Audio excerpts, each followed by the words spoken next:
recently unearthed in his final letter. Gene Hackman's trembling words reveal a terrifying truth. This is not a letter of thanks. It is not a letter to fans. It is a merciless indictment that Gene Hackman wrote about himself, a man who spent his life running away from applause, only to realize that his most persistent pursuer was a ghost named Gene Hackman.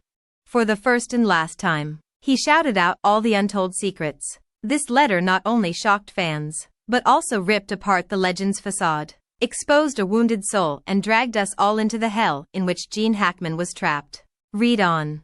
If you dare to look into the darkness named Gene Hackman. Chapter 1. The Man Who Left Hollywood. One day Gene Hackman walked out of Hollywood like someone who had completed his last mission without looking back, leaving no obvious traces. He did not announce it to the media. There was no exclusive interview explaining his reasons, nor was there a grand farewell to the colleagues who once dominated the screen with him. People only realized he was gone when invitations to events in 2005 were returned with a short note from his personal assistant. Mr. Hackman politely declines. There was no further explanation. Beverly Hills was where he lived for almost 3 decades. From the days when he was a young actor struggling for supporting roles to the days when he held an Oscar in his hands. The hillside house where he ran every morning and sat with a cigar every evening, looking out over the neon-lit city, was suddenly put up for sale without warning. The young couple bought this house completely unaware that every wall witnessed every emotion of the legend. Santa Fe, New Mexico, where Gene Hackman chose to make his last stop, for many, was simply a barren land covered in desert dust, with nothing but bald hills and sun-baked skies. But for Gene, it was where he felt most comfortable. No paparazzi, no pushy producers calling, not even fans waiting at the door for autographs. Hackman and Betsy Arakawa, the woman who followed him from the bustling world to this peaceful land, chose a small house hidden behind cacti and rocks. Ghost in the desert. That's what the neighbors called Gene Hackman, a name they didn't dare say aloud, a figure they rarely saw in real life, only heard by the engine of his old pickup truck every morning as he drove down the sandy dirt road. Gene barely talked to anyone except Betsy. One time, an elderly man who lived a few miles away said he was sitting on his porch, staring far into the sunset. I don't know what he was thinking, but he looked like he was waiting for something. What could have made an American film icon who dominated Hollywood choose to live so quietly? Gene rarely mentioned his concerns in an old interview long before he retired. I don't want to die under the spotlight. This sentence was like a prophecy. He wasn't afraid of the end, something that everyone would have to face. But he was afraid that this moment would be recorded, examined, turned into sensational news in the tabloids. Betsy Arakawa, Gene's partner for many years, told an old friend that Hackman never mentioned fame. He didn't turn on the TV or watch any of his movies. Old photos from his youth, the day he stood on the Oscar stage, the day he took pictures with Marlon Brando or Al Pacino, were hidden in cardboard boxes, locked in the basement. He wanted to forget, not out of regret, but because he believed that part of his soul belonged there and that he needed to get back what was left. The friend said. Gene Hackman's silence was not forgetting. It was an active choice, a way to preserve the last of his precious possessions, his privacy, his freedom, and a little corner where he could sit with the woman he loved, quietly watching the red sunset behind the Rocky Mountains, undisturbed, without anyone remembering his name. But even in silence, intuition sometimes whispers. Back then, did Gene Hackman hear any cries echoing in the fading legend? In the summer of 2011, amid the harsh, dry heat typical of Santa Fe, Gene Hackman sat on his worn-out gray wooden porch, agreeing to an interview with GQ magazine. It was a rare occasion when he allowed strangers to enter his world that had been closed for many years. The tape recorder was placed on the table. The smell of burning wood from the old fireplace filled the air, and Hackman, with his eyes a mixture of peace and melancholy, began to talk about something no one expected. The end. I dream about my death more often than I should, he said, his voice hoarse, as if each word had to be dragged from the deepest recesses of his memory. Legendary actors who had turned into immortal icons on screen now sat there, talking about their end as if it were something obvious, or worse, as if it was so close you could touch it. For a long time, people in the industry tried to bring Hackman back. Francis Ford Coppola, who was behind the conversation, sent him a 3-page, handwritten letter, passionately inviting him to appear again in his final work, a role tailor-made for Gene himself. Clint Eastwood, an old friend of his from the same era, even went to Santa Fe to drink bourbon with Hackman, hoping the alcohol would soften his heart. But Hackman refused them all, not because he hated cinema, but because he understood that some doors had closed and reopening them would only accelerate the rotting of what was inside. Gene Hackman lived out his final years like a legend, erasing his name from history. But no matter how hard he tried, strange thoughts of the end kept creeping in, clinging to him. The first evidence came in 2018, in a handwritten letter sent to Dustin Hoffman, an old friend with whom he shared difficult beginnings in New York. No one knew about this letter until it was all over.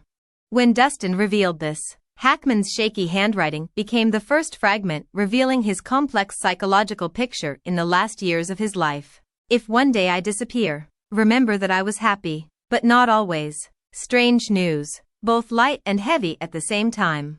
Was it goodbye, confession, or perhaps the distant echo of a soul that had stood on the peak and was now walking towards darkness? Those who were close to Hackman understood that he was not the type to say such things easily. He lived his entire life with iron discipline, hiding all his personal wounds under layers of humor and toughness. However, in this letter Hackman revealed for the first time his most vulnerable side. A man who had everything, but at the end he was afraid of his own existence. Betsy Arakawa, his wife, who was with him through all his ups and downs, also told a close friend, "Some nights Gene doesn't sleep. He sits by the window, looks into the darkness, is silent for hours. I don't ask because I know there are storms in his heart that I can never reach." The appearance of letters, strange dreams, mornings when Hackman rode his bike around town and then stopped for a long time at the little cemetery on the corner. Everything seemed like silent signs that only the discerning would notice. Gene Hackman wasn't afraid to leave. The only thing that bothered him was perhaps his obsession with being forgotten. Or worse, being remembered in a distorted, deformed way. Something he had despised all his life. The letter to Dustin Hoffman, later placed in a small glass frame in Hoffman's home, was like the last reminder of a friendship that had lasted more than half a century. If one day I disappear, maybe Gene Hackman never really disappeared. He simply withdrew, slowly fading into the desert darkness, letting his last whispers echo like the echoes of a fading legend. Chapter 3. The letter that shouldn't exist. In January 2024. When the name Gene Hackman had been almost forgotten by the Hollywood media, a sudden earthquake struck from the most unexpected place, his old office, a small room in Santa Fe where only the harsh desert sun visited him for over a decade. The instigator of all this was a figure who was thought to have disappeared from Hackman's life long ago, his former personal assistant. This person, whose name was withheld at his request, unexpectedly contacted the veteran journalist with information that even the most experienced news hunters could not believe. Gene Hackman left a top-secret letter, hidden for over 15 years, that no one knew existed, including Betsy Arakawa. An old envelope, its edges yellowed with age, was found in the bottom drawer of the oak desk where Gene Hackman wrote every day. On the front page, in neat handwriting, but shaky at the end, he left a note. "For those who will care when I'm gone." Just a few words, but each word cut into the quiet space of the dusty room like a knife. Those close to Gene knew he was not the type of artist who easily expressed emotions, much less who liked to expose his private thoughts. Yet within that envelope Gene Hackman's most intimate, deepest voice was carefully wrapped, waiting for the day to be revealed. When the letter was opened, the first thing that sent chills down everyone's spine was the handwriting. It was definitely Gene's. Each letter slanted slightly to the right, the commas placed slightly outside the grammatical rules, just like in the handwritten letters he sent to Dustin Hoffman or Coppola. Not a forgery, not a false document. This was Gene Hackman's last confession, something he did not have the courage to say even in life. The letter was almost 3 pages long, with no flowery introduction, no tearful goodbyes. Gene started straight away, as he had lived his entire life, cold, determined, not letting personal emotions get in the way. But the more people read, the more clearly they saw the darkness he had carried within him for almost a century. "I always knew how my story would end." The first sentence was like thunder in the desert, not a vague premonition, not a cruel joke of fate, Gene Hackman wrote about a truth he had known for a long time, even from his youth. The letter did not specify what Gene was referring to, but the following paragraphs gradually revealed the untold secret. He talked about a night in 1956 when he was an unknown young man working at a small roadside diner. That night, while cleaning the kitchen, Gene heard a voice behind him. Not a customer, not a colleague, but his own voice coming from a place Gene could not place. It was me, but older, much older, and he said, "You won't die in Hollywood. You'll disappear in the desert." Gene stated that from that moment on he lived like someone running from his fate. Every role, every award, every time he stood on the Oscar podium, none of it could erase that sentence. It haunted Gene throughout his best years, and the older he got, the more he believed that the voice wasn't an illusion. It was a call from another Gene Hackman, a version that knew the end the current Gene had to endure. The letter ended with one sentence, like an omen. "When I'm gone, you'll finally understand why I left." On the day the letter was published, Hollywood was shocked. Fans were stunned. No one fully understood the message Gene Hackman left behind, but everyone felt that he carried with him a mystery, a truth too hard for man to bear, even if it was Gene Hackman, the one who played immortal legends. And so Gene Hackman, although he quietly left this world, left a question still unanswered, a question that haunted even those who had the courage to read his last letter. Chapter 4, a love story in the shadows amid the pages of letters filled with memories and obsessions. The most frequently mentioned name was not any Hollywood icon, not Coppola, not Clint Eastwood, not Robert Duvall or Dustin Hoffman, but Betsy Arakawa. The woman who had not accompanied Gene Hackman since his youth was not behind his first Oscar glory, but she was the only one who dared to enter the deepest shadows of his soul, where even Gene himself hesitated to turn. Betsy wasn't a star. She wasn't a red carpet glamour or the type of woman who would happily mingle at Beverly Hills power parties. When Gene met Betsy, she was just a quiet pianist who preferred to read rather than talk. And perhaps it was this calmness, this gentle but extremely decisive demeanor, that pulled Gene from the maelstrom of fame he once thought he would never escape. In the letter, Gene wrote about Betsy in trembling words, both deeply loving and slightly afraid. "Only she knows who I really am." Betsy was not only his wife, his partner, but also the keeper of his last secret, the only one who could see Gene Hackman under the mask of the movie legend. He called it my last sanctuary, the last stronghold in the vast desert where Gene didn't have to play a role, didn't have to strain under the flashlights, didn't have to smile at those he didn't trust. They chose Santa Fe not because they loved the desert landscape or because Gene needed a quiet place to retire. Santa Fe was Betsy's choice. A place far enough away that no one could find them, quiet enough that Gene could live fully with himself without fear of the call of his past. It was Betsy who suggested to Gene that he sell his house in Beverly Hills, reject all invitations to return, and step by step guide him out of the spotlight he both craved and feared.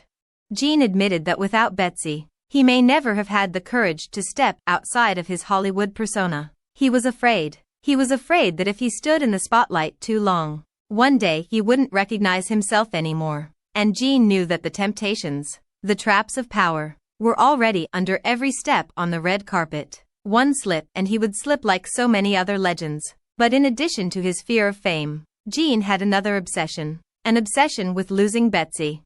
The letter repeatedly mentioned the anxiety that crept in each morning when Gene opened his eyes and realized he was still with her. He feared that one day Betsy would be the first to leave, leaving him alone in the vast desert where no one would have the patience to listen to his nightmares, his lifelong obsessions. "If one day Betsy is no longer here, I will have no reason to stay." This sentence was not simply a late declaration of a man's love for his wife, but Gene's final statement about his relationship with this world. For Gene Hackman, Betsy was not just love, but the only thread holding him to reality. Without Betsy, Gene knew that the doors he had been trying to close, the doors leading to his past, to his dark dreams, to a ghost predicting his fate, would all burst open. Gene and Betsy's love affair was ultimately not a Hollywood-style romantic ballad. It was a silent struggle in which Betsy held Gene's hand and, step by step, led him out of his own abyss. But that love, no matter how deep, couldn't erase the fear Gene carried within him. Fear of losing Betsy, fear of losing myself, and fear of the days when there was only one person, between darkness and light, between love and fear. Gene Hackman and Betsy Arakawa took a journey of two fugitives, leaning on each other, making love in the shadows. And their love never stopped trembling. Chapter 5. Fear that became a prophecy. For half a century playing a wide variety of roles on screen, from tough cops to rough men to cold villains, Gene Hackman always maintained a rugged presence, as if nothing could shake him.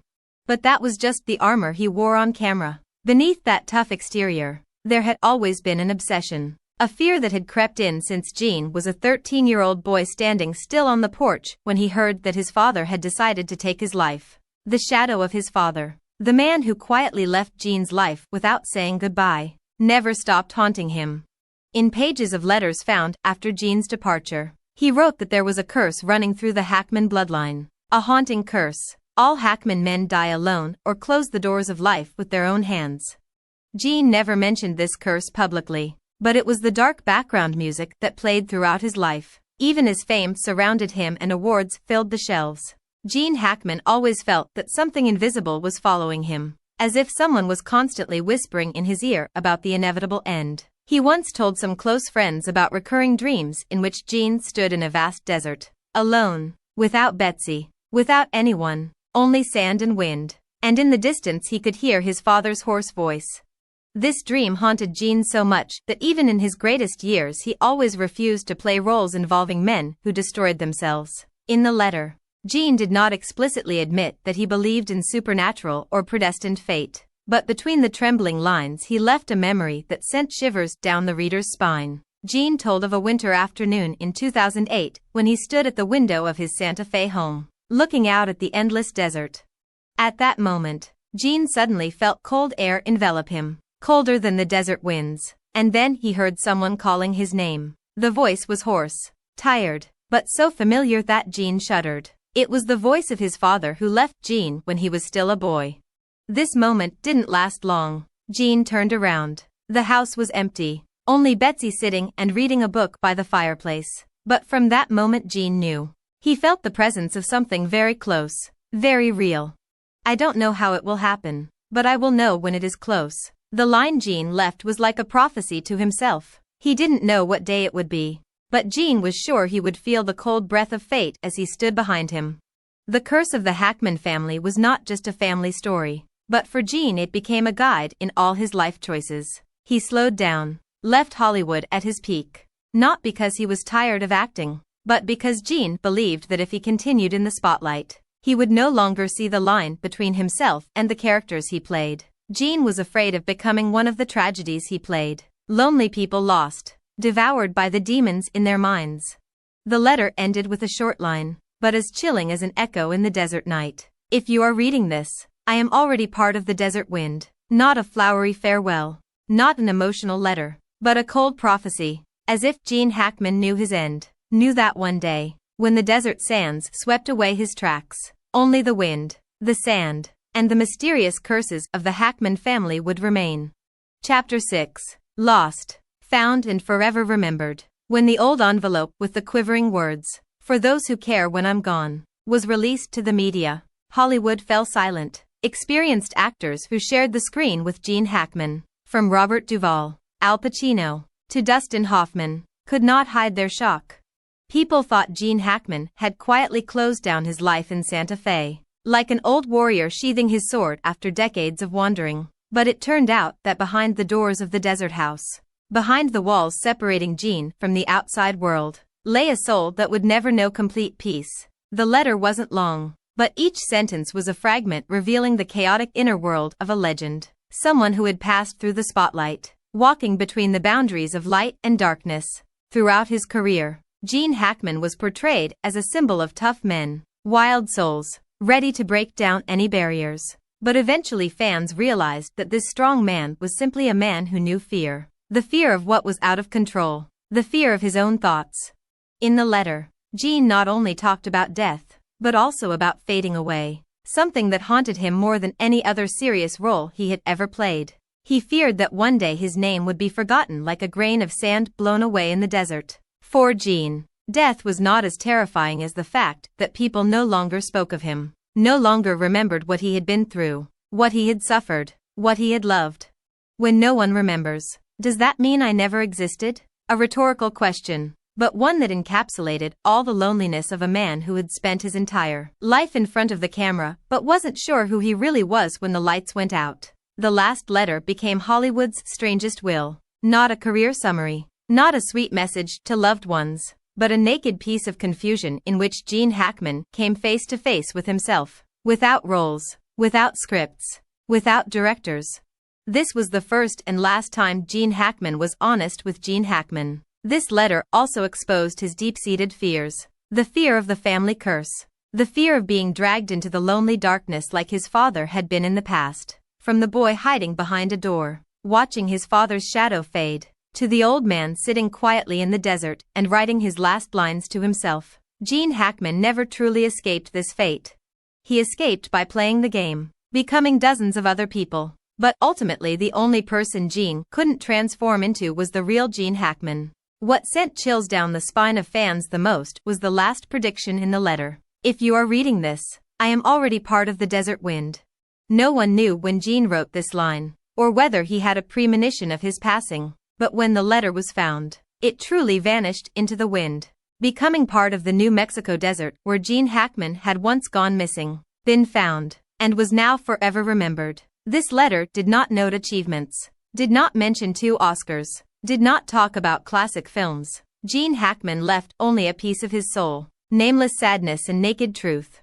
Even the greatest icons sometimes tremble before the true meaning of existence. People will still remember Gene Hackman, not only because he was one of the greatest actors of all time, but because he was a symbol of the fragility hidden behind a tough exterior. A man who spent his life trying to escape the spotlight, only to realize that the spotlight was the only thing that could save him from the darkness inside.